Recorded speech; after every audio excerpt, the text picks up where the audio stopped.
देखो शिखरे आपणଙ୍କୁ स्वागत। आज मु आपणଙ୍କ ପାଇଁ ନେଇ ଆସିଛି देश विदेशर 30 टी गुरुत्वपूर्ण खबर। आपणଙ୍କୁ अनुरोध भिडियोटी को संपूर्ण देखिए।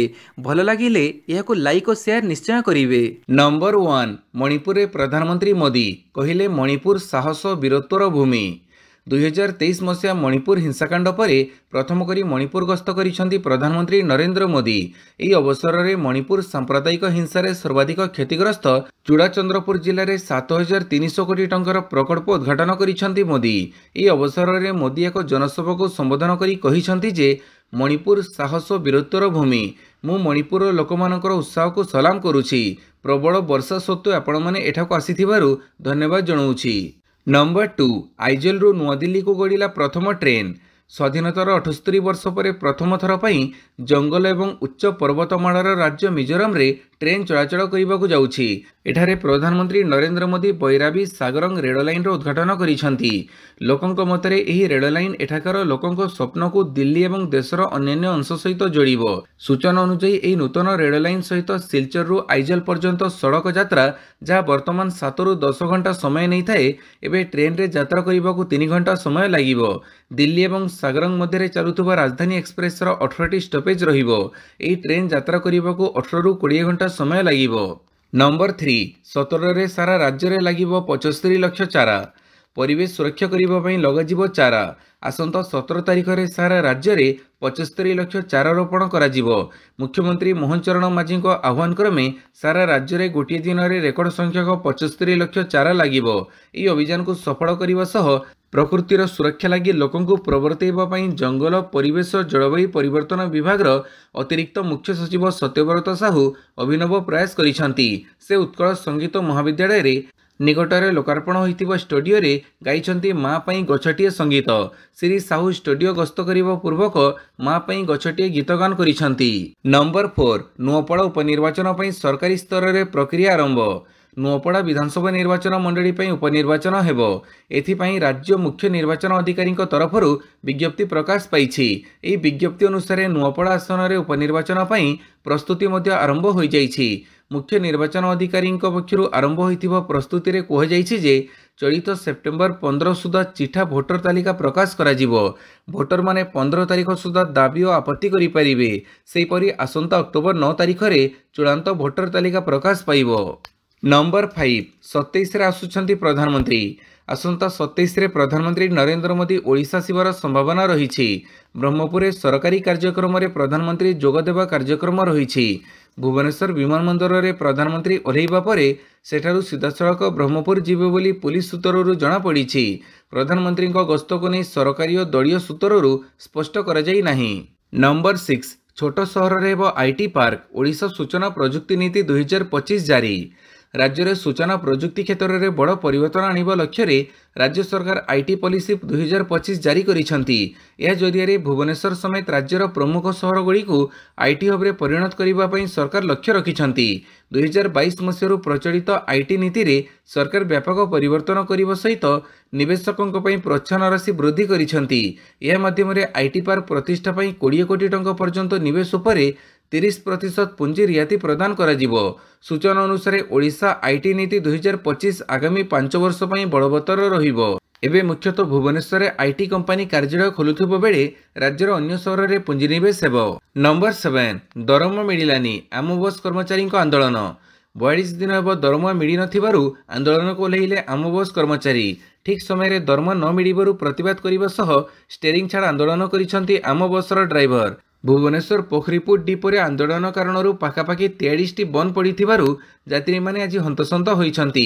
कौनसी सामाजिक सुरक्षा बिना चालक माने गाड़ी चलाउछंती। 42 दिन बीतीथिले भी दरमा एपर्यंत मिली नथिबा अभियोग करिसेंती। या सहित ओभर ड्यूटी चाप ईएसआई समस्या साप्ताहिक छुट्टी मिली नथिबा अभियोग होइछि। नंबर 8 अमेरिका ठारू 6टी P-81 सामुद्रिक पेट्रोल विमान किनिबो भारत। अमेरिका राष्ट्रपति डोनाल्ड ट्रंप शुल्क धमक मध्य भारत और अमेरिका मध्य संपर्क में एवं किछिटा खटा रही। तेबे गत किछि दिन है स्थिति में किछिटा उन्नति आसी। विशेषकर द्विपाक्षिक प्रतिरक्षा सहयोग एक नूतन दिग पाइबाकु जाउछि। भारतीय नौसेना निमंते 6टी अतिरिक्त P-81 सामुद्रिक पेट्रोल विमान क्रय पर अमेरिका सह बुझामणा चूड़ांत होइछि। ଏହି ଚୁକ୍ତି ପ୍ରାୟ $4 ବିଲିୟନ ମୂଲ୍ୟର। ଏଥିପାଇଁ ଏକ ଆମେରିକୀୟ ପ୍ରତିନିଧି ଦଳ 16 ରୁ 19 ସେପ୍ଟେମ୍ବର ମଧ୍ୟରେ ଦିଲ୍ଲୀ ପହଞ୍ଚିବ। ଏହି ପ୍ରତିନିଧି ଦଳରେ ଆମେରିକା ପ୍ରତିରକ୍ଷା ବିଭାଗ ଏବଂ ବୋଇଂର ଅଧିକାରୀମାନେ ସାମିଲ ହେବେ। ନମ୍ବର 9 ଦାବି ପୂରଣ ନହେଲେ 22 ରୁ ଅନିର୍ଦ୍ଦିଷ୍ଟ କାଳ ପର୍ଯ୍ୟନ୍ତ ସ୍କୁଲରେ ତାଲା ଝୁଲିବ। ମାଲକାନଗିରି ସରକାରୀ ହାଇସ୍କୁଲ NPS ଶିକ୍ଷକ ସଂଘ ତରଫରୁ ଜିଲ୍ଲାପାଳ ଏବଂ ଜିଲ୍ଲା ଶିକ୍ଷା ଅଧିକାରୀ ମାଧ୍ୟମରେ ମୁଖ୍ୟମନ୍ତ୍ରୀଙ୍କ ଉଦ୍ଦେଶ୍ୟରେ 2 ଦଫା ଦାବିପତ୍ର ପ୍ରଦାନ କରାଯାଇଛି। ଦୁଇ ଅଧିକାରୀଙ୍କ ସହ 2 ଦଫା ଦାବି ନେଇ ଆଲୋଚନା ମଧ୍ୟ କରିଥିଲେ ଏବଂ ଅନୁରୋଧ କରାଯାଇଥିଲା କି 2004 ମସିହାରୁ 2014 ପର୍ଯ୍ୟନ୍ତ ସମସ୍ତ ହାଇସ୍କୁଲ ଶିକ୍ଷକଙ୍କର 6 ବର୍ଷ ମୂଳ ଚାକିରିରେ ଯୋଗ ଓ 6ଟି ନ୍ୟାସନାଲ ଇନକ୍ରିମେଣ୍ଟ ପ୍ରଦାନ ଏବଂ ହାଇସ୍କୁଲ ଶିକ୍ଷକମାନଙ୍କ କ୍ୟାଡର ପୁନର୍ଗଠନ ନିମନ୍ତେ ଆଲୋଚନା କରାଯାଇଥିଲା। NPS ଶିକ୍ଷକ ସଂଘର ଦାବି ଯଦି 21 ତାରିଖ ସୁଦ୍ଧା ପୂରଣ ନ କରନ୍ତି ତେବେ ଆସନ୍ତା 22/9/2025 ତାରିଖ ଦିନ ରାଜ୍ୟ ସ୍ତରରେ ମହା ଆନ୍ଦୋଳନ କରାଯିବ ଏବଂ ଅନିର୍ଦ୍ଦିଷ୍ଟ କାଳ ପାଇଁ ବିଦ୍ୟାଳୟରେ ତାଲା ଝୁଲିବ ବୋଲି ସଂଘ ଚେତାବନୀ ଦେଇଛି। ନମ୍ବର 10 ଗଡ଼ିଲା ସୁନ୍ ଦୁର୍ଘଟଣା ବାର୍ତ୍ତା ପ୍ରଚାର ରଥ ଶୁଭାରମ୍ଭ କଲେ ମୁଖ୍ୟମନ୍ତ୍ରୀ। ସମୃଦ୍ଧ ଓଡ଼ିଶା ବିକଶିତ ଓଡ଼ିଶାର ପ୍ରତିଶ୍ରୁତିକୁ ଆଗକୁ ବଢ଼େଇ ନେଇ ମୁଖ୍ୟମନ୍ତ୍ରୀ ଶ୍ରୀ ମୋହନ ଚରଣ ମାଝୀ କାଲି କେନ୍ଦୁଝରଠାରେ ବାଣିଜ୍ୟ ପରିବହନ ବିଭାଗ ଦ୍ୱାରା ଆୟୋଜିତ ଜିରୋ ଆକ୍ସିଡେଣ୍ଟ ଡେ ବା ଶୂନ ଦୁର୍ଘଟଣା ଦିବସ ଅଭିଯାନର ଶୁଭାରମ୍ଭ କରିଛନ୍ତି। ଏହି ଅବସରରେ ମୁଖ୍ୟମନ୍ତ୍ରୀ ଓଡ଼ିଶାକୁ ଏକ ଦୁର୍ଘଟଣା ଶୂନ୍ୟ ରାଜ୍ୟ ଭାବେ ଗଢ଼ିବା ପାଇଁ ଆହ୍ୱାନ ଦେଇଛନ୍ତି। ଏହି ଅବସରରେ ମୁଖ୍ୟମନ୍ତ୍ରୀ ଜିରୋ ଆକ୍ସିଡେଣ୍ଟ ସେଲ୍ଫି ପଏଣ୍ଟକୁ ଉଦ୍ଘାଟନ କରିବା ସହିତ ସଡ଼କ ସୁରକ୍ଷା ବାର୍ତ୍ତା ପ୍ରଚାରକମାନଙ୍କୁ ସେହିଠାରେ ସମ୍ବର୍ଦ୍ଧିତ କରିଥିଲେ। ଏଥିସହିତ ମୁଖ୍ୟମନ୍ତ୍ରୀ କେନ୍ଦୁଝର ଜିଲ୍ଲାର ସମସ୍ତ 13ଟି ବ୍ଲକରେ ସଡ଼କ ସୁରକ୍ଷା ସଚେତନତା ତଥା ଶୂନ ଦୁର୍ଘଟଣା ବାର୍ତ୍ତା ପ୍ରଚାର ରଥର ଶୁଭାରମ୍ଭ କରିଥିଲେ ଓ ସିଗ୍ନେଚର କ୍ୟାମ୍ପେନକୁ ଉଦ୍ଘାଟନ କରିଥିଲେ। ନମ୍ବର 11 ଛିଡ଼ୁନି ପାର୍ଟ ପ୍ଲଟ ପଞ୍ଜୀକରଣ ଅଡ଼ୁଆ ବର୍ଷକରେ 500 କୋଟିର କ୍ଷତି ସହିଲାଣି ସରକାର। ପାର୍ଟ ପ୍ଲଟ ପଞ୍ଜୀକରଣକୁ ନେଇ ରାଜ୍ୟର ବିଭିନ୍ନ ସବ୍ ରେଜିଷ୍ଟର ଅଫିସରେ 1 ବର୍ଷରୁ ଉର୍ଦ୍ଧ୍ୱ ସମୟ ଧରି ଅଚଳାବସ୍ଥା ଜାରି ରହିଛି। ନିଜ ଜମି ହୋଇ ବି ଜମି ମାଲିକମାନେ ଜରୁରୀକାଳୀନ ସ୍ଥିତିରେ ଆଂଶିକ ଜମି ବିକ୍ରିରୁ ବଞ୍ଚିତ ହେଉଛନ୍ତି। ଏନେଇ ଜନସନ୍ତୋଷ ତୀବ୍ର ହେବାରେ ଲାଗିଛି। ପାର୍ଟ ପ୍ଲଟ ବିକ୍ରିରେ ଜଟିଳ ନିୟମ ଓ ସବ୍ ରେଜିଷ୍ଟ୍ରାରଙ୍କ ମନମୁଖୀ କାର୍ଯ୍ୟକଳାପ କାରଣରୁ ପଞ୍ଜୀକରଣ ପ୍ରକ୍ରିୟା ପ୍ରଭାବିତ ହୋଇଛି। ଏ ବାବଦରେ ସରକାର ବର୍ଷକରେ ପ୍ରାୟ 500 କୋଟି ଟଙ୍କାର ରାଜସ୍ୱ କ୍ଷତି ସହିଲେଣି ବୋଲି ଓଡ଼ିଶା ବିକାଶ ଅଭିଯାନ ଆଜି ସାମ୍ବାଦିକ ସମ୍ମିଳନୀରେ ଅଭିଯୋଗ କରିଛି। ମାସେ ଭିତରେ ପାର୍ଟ ପ୍ଲଟ ପଞ୍ଜୀକରଣ ସମସ୍ୟା ଦୂର ନ ହେଲେ ସଂଗଠନ ରାଜ୍ୟର ସବୁ ସବ୍ ରେଜିଷ୍ଟ୍ରାର କାର୍ଯ୍ୟାଳୟ ସମ୍ମୁଖରେ ଧାରଣା ଦେବ ବୋଲି ଓଡ଼ିଶା ବିକାଶ ଅଭିଯାନର ମ୍ୟାନେଜିଂ ଟ୍ରଷ୍ଟି ପ୍ରଦୀପ କୁମାର ସାହୁ କହିଛନ୍ତି।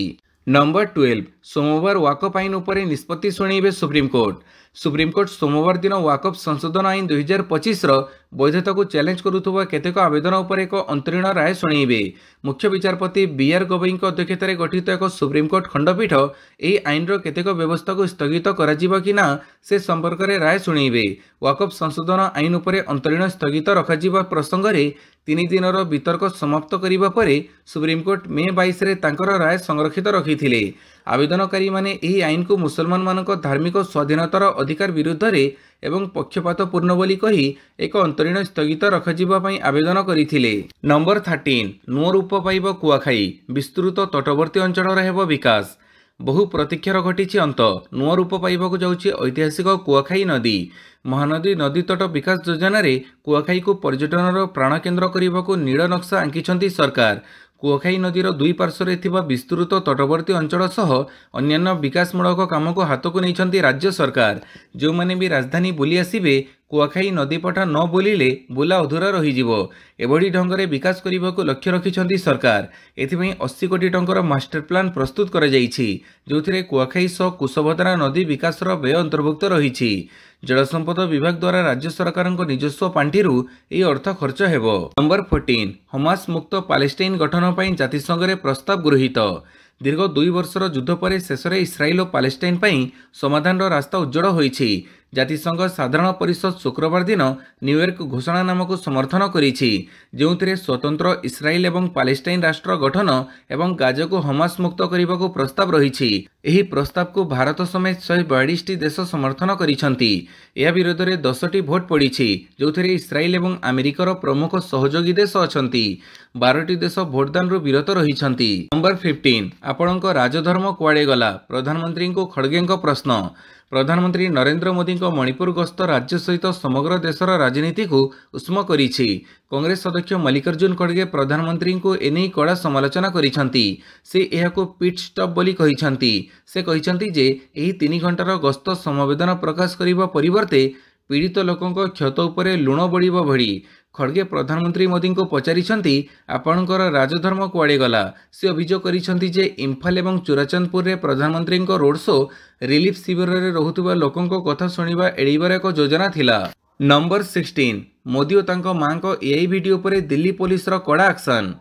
प्रधानमंत्री नरेंद्र मोदी एवं तांको मां हीराबेन को नहीं तैयारी होइतिबा आर्टिफिशियल इंटेलिजेंस वीडियो विरोध में दिल्ली पुलिस एक एफआईआर रुजु करिछि। दिल्ली पुलिस शनिवार बिहार कांग्रेस रो सरकारी social media handle X ray बुधवार रे AI deep fake video share करने घटना रे एक एफआईआर रुजु करिछि। नंबर 17 सुप्रीमकोर्ट रो सुरक्षा जोन रे फोटो उठा रिल्स मना। सुप्रीमकोर्ट परिसर रे थिबा उच्च सुरक्षा क्षेत्र रे फोटो उठाइबा रिल्स प्रस्तुति एवं वीडियोग्राफी उपरे सुप्रीमकोर्ट कटकणा जारी करिसंती। एभଳି ଅଞ୍ଚଳରେ କୌଣସି ବ୍ୟକ୍ତିଙ୍କ ସାକ୍ଷାତକାର କିମ୍ବା ସମ୍ବାଦର ସିଧା ପ୍ରସାରଣ ନ କରିବାକୁ ସେପ୍ଟେମ୍ବର 10 ରେ ଗଣମାଧ୍ୟମକୁ ନିର୍ଦ୍ଦେଶନାମା ଜାରି କରାଯାଇଛି। ନିରାପତ୍ତା ଅଞ୍ଚଳରେ ମୋବାଇଲ ସାହାଯ୍ୟରେ ଫଟୋ ଉଠାଇବା କିମ୍ବା ଭିଡିଓ ପ୍ରସ୍ତୁତ କରିବାକୁ ସମ୍ପୂର୍ଣ୍ଣ ନିଷେଧ କରାଯାଇଛି। ସରକାରୀ କାର୍ଯ୍ୟକ୍ରମ ବ୍ୟତୀତ ଏଭଳି ଅଞ୍ଚଳରେ କ୍ୟାମେରା, ଟ୍ରାଇପଡ୍, ସେଲ୍ଫି ଷ୍ଟିକ୍ ବ୍ୟବହାର ଉପରେ ସୁପ୍ରିମକୋର୍ଟ କଟକଣା ଜାରି କରିଛନ୍ତି। नंबर 18 नक्सलों 14 फुटिया शहीद स्तंभ को ध्वंस कले जवान। सीमांत छत्तीसगढ़ कांकेर जिले में मृत नक्सल कमांडरों स्मृति उद्देश्य निर्माण होइतिबा 14 फुटिया शहीद स्तंभ को बीएसएफ जवान ध्वंस करिसंती।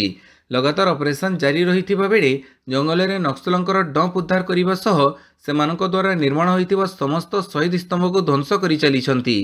नंबर 19 पूर्वतन बड़चणा IIC suspend. IIC Madhusmita Behera विरोध में श्रृंखलागत कार्यानुष्ठान आरंभ होइछि। बड़चणा थानार पूर्वतन थाना अधिकारी को निलंबन करा जाइछि। कार्य अवहेला पई मधुस्मिता को पुलिस डीजी सस्पेंड करिसंती। पदर अपव्यवहार करने नहीं कार्यानुष्ठान ग्रहण करा जाइतिबा जणा पड़िछि। तेबे मधुस्मिता होउछंती बड़चणा थानार पूर्वतन थाना अधिकारी। मधुस्मिता जणे औषध दोकानी नारे मिछ मामला करी टंका आदाय करुथिबार अभियोग होइथिला। अभियोग हेबा परे तांकू एसपी ऑफिस को बदली करा जाइथिला। नंबर 20 चीन उपरे 100% टारिफ लगेबी कहिले ट्रंप। अमेरिका राष्ट्रपति डोनाल्ड ट्रंप पुणी थे टारिफ धमक देइछंती। एथर से चीन उपरे 50% रु 100% पर्यंत शुल्क लगेबाकू धमक देइछंती ओ कहिछंती जे यह केवल अमेरिका को आर्थिक भाव में साहाय्य करिबा नाही बरं एही पदक्षेप रूस यूक्रेन युद्ध समाप्त करिबारे मध्य प्रभावशाली प्रमाणित हेबो। से रूस यूक्रेन संघर्ष को जो बाइडेन एवं जेलेनस्की मध्य युद्ध भाव में वर्णना करी से स्पष्ट भाव में कहिछंती जे जदि से राष्ट्रपति होइथांते तेबे एही युद्ध केबे भी आरंभ होई नथांता। नंबर 21 मणिपुर में हिंसा पीड़ितों को भेटी दुख शुणिले प्रधानमंत्री। प्रधानमंत्री नरेंद्र मोदी सेप्टेम्बर 13 रु 15 पर्यंत मिजोराम, मणिपुर, आसाम, पश्चिमबंग और बिहार गस्तरे अछंती। एही समय से मोट 71,850 कोटी टंकारु अधिक मूल्यर विकासमूलक प्रकल्पर उद्घाटन और शिलान्यास करिवे। काली सकाळु प्रधानमंत्री मिजोराम तांकर गस्त आरंभ करथिले, जोठारे से बैराबी सागरंग नूतन रेल लाइन उद्घाटन करथिले। एबे से मणिपुर में पहुंचवा सह हिंसा पीड़ितों सह कथा होइतिबा जणा जाइछि। हिंसार 2 वर्ष पर प्रथम करी प्रधानमंत्री मणिपुर गस्त करिथिबा बेले चुराचांदपुर से पीड़ितों को भेटी तांको दुख शुणिथिले। नंबर 22 म्यांमार स्कूल उपरे एयर स्ट्राइक, 19 छात्रों मृत्यु। पश्चिम म्यांमार राखिन राज्य में 2टी घरोई विद्यालय उपरे जुंटा एयर स्ट्राइक रे अति कम 19 जन छात्रों मृत्यु घटी बोली शनिवार एक जातिगत संख्यालघु सशस्त्र गोष्ठी कही। वर्तमान देशर सामरिक जुंटा शासक विरोध में तीव्र लड़ई में नियोजित जातिगत संख्यालघु गोष्ठी आराकान आर्मी अभियोग करिछि जे छात्र माने सोईथिबा समय रे एक जुंटा युद्ध विमान द्वारा विद्यालय उपरे 2टी 500 पाउंड बोम पका जाइथिला। शुक्रवार मध्यरात्रि रे राखिन रो कोकटाउ टाउनशिप रे एही घटना घटिथिबा बेले एथिरे 22 जन छात्र मध्य आहत होइछंती बोली रिपोर्ट रे कहा जाइछि। नंबर 23 पूर्व भारत रे श्रेष्ठ मेडिकल कॉलेज रो मान्यता लाभ कला एम्स भुवनेश्वर। राज्य तथा समग्र पूर्व भारत पर पुणी थे सफलता आनी एम्स भुवनेश्वर। केंद्र शिक्षा मंत्रालय पक्षर जारी जातीय शिक्षानुष्ठान मान्यता तालिका रे एम्स भुवनेश्वर को देशर श्रेष्ठ मेडिकल कॉलेज वर्ग में 14तम स्थान मिली। गत वर्ष यह जातीय अनुष्ठान NIRF तालिका रे 15तम स्थान रे थिला। तेबे 2021 रे 31तम स्थान हासिल करिथिबा ए अनुष्ठान मात्र 4 वर्ष मध्य 17 सोपान उपरको उठी उल्लेखनीय अभिवृद्धि हासिल करिछि। नंबर 24 लघु खनिज पदार्थ लुटुछंती माफिया, दिन राति चली मोरम पथर चालाण। जटाणी तहसिल अंचल में बेधड़क लुट होउछि लघु खनिज संपद। सरकारी जमीरू माफिया माने माकड़ा पथर और मोरम ताड़ी चालाण करुछंती। एही चोरा कारबार जोगु माफिया माने मालामाल हेउथिबा बेले कोटी कोटी टंका राजस्व क्षति होउछि। केवल सेतिके नुहे खनि खनन फଳରେ अंचलवासी मध्य नाही नथिबो असुविधार सम्मुखीन होउछंती। धूଳି धुआंरे जीवन अस्तव्यस्त होउछि। एथिसह जीवजंतु खणिरे पड़ी मरुछंती। खनि माफियाଙ୍କ भୟରେ अंचलवासी मुह खोली पारु नथिबा बेले पुलिस और प्रशासनर जानतरे खनि लुट हेउथिबो मध्य केतेक कहिछंती। नंबर 25 कांग्रेस रे जोगदेले विकल्प ओडिशा सभापति। विकल्प ओडिशा सभापति कैलाश मिश्र शनिवार कांग्रेस रे जोग देइछंती। एआईसीसी ओडिशा प्रभारी अजय लालूंको पुरोहित्य कांग्रेस भवन रे आयोजित मिश्रण पर्व रे कैलाश मिश्र 200 रु अधिक कर्मकर्तांको गहण रे आसी कांग्रेस रे मिसिछंती। एही अवसर रे कैलाश मिश्र कहिछंती राहुल गांधी नेतृत्व रे कांग्रेस एक दायित्ववान विरोधी दलर भूमिका निभाउछि। भाजपा 12% भोट चोरी करिथिबा स्पष्ट होईछि। अन्य पक्षरे बीजेडी भाजपा मिसिकी ओडिशार खनिज संपद लुट करुछंती। वर्तमान केवल राज्य और जिल्लार कार्यकर्ता माने कांग्रेस रे जोग देउछंती। आगो ब्लॉक स्तर रे विकल्प ओडिशार लक्षाधिक लोक कांग्रेस रे जोग देबे। नंबर 26 रियल इस्टेट क्षेत्रर विकास पई गठन हैला ओडीफेड। भुवनेश्वर कार्यरत केंद्रीय क्रेडाईर एक प्राधिकृत संस्था क्रेडाई भुवनेश्वर अधिकारी अग्रणी डेभलपर एवं हिताधिकारी माने एसोसिएशन रे अनैतिक ऑपरेटर मानक हटेइबा दिगरे केंद्रीय क्रेडाईर निरुत्साहजनक मनोभाव एवं रेरा पंजीकृत होई नथिबा बिल्डर मानक अधिक एसोसिएशन रे रखिबा निष्पत्ति विरोध रे स्वर उत्तोलन करी स्वेच्छा मिलित भावे ओहरी जाई ओडिशा डेभलपर्स फेडरेशन ओडीफेड गठन करिसंती। ओडिशा द्रुत शहरीकरण एवं पुंजी विनियोग पई प्रस्तुत हेउथिबारु ओडीफेड यार भविष्यत रियल इस्टेट दृश्यपट गठन रे एक गुरुत्वपूर्ण भूमिका ग्रहण करिवो। ओडीफेड राज्य रे रियल इस्टेट डेभलपर मानक पई एक सामूहिक स्वर भावे कार्य करिवो। नंबर 27 अभिजीत मजुमदार स्वास्थ्यावस्था आसुनी सुधार। विशिष्ट संगीतकार अभिजीत मजुमदार स्वास्थ्यावस्था आसुनी सुधार। स्वास्थ्य एवं भी स्थिर थिबा सूचना मिली। एवं भी क्रिटिकल भेंटिलेटर रे रहिथिबा एम्स कार्यनिर्वाही निर्देशक सूचना देइछंती। सूचनायोग्य प्राय 10 दिन तले कटकर एक घरोई हस्पिटाल रु एम्स स्थानांतर होइथिले Abhijit Majumdar. Number 28 Asia cup Sri Lanka आगे 140 रन लक्ष्य रखिला बांग्लादेश। आबुधाबीर शेख जायद स्टाडियम रे खेला जाउथुबा एशिया कपर पंचम लीग मैच बांग्लादेश और श्रीलंका मध्य खेला जाउछि। प्रथमे बैटिंग करिथिबा बांग्लादेश श्रीलंका आगे 140 रन लक्ष्य रखिछि। एही मैच रे श्रीलंका टॉस जीति प्रथमे बॉलिंग करबाको निष्पत्ति नैथिला। प्रथमे बैटिंग करी बांग्लादेश निर्धारित 20 ओवर रे 5 विकेट 139 रन करिथिला। 140 रन रो टार्गेट नै खेल आरंभ करिथिबा श्रीलंका याकु 4 विकेट विनिमय रे हासिल करि नैछि। फଳରେ श्रीलंका 6 विकेट रे मैच को जीति नैछि। नंबर 29 एशिया कप महिला hockey Bharat China final. Asia cup महिला हॉकी फाइनाल रविवार भारत चाइना मध्य खेला जिवो।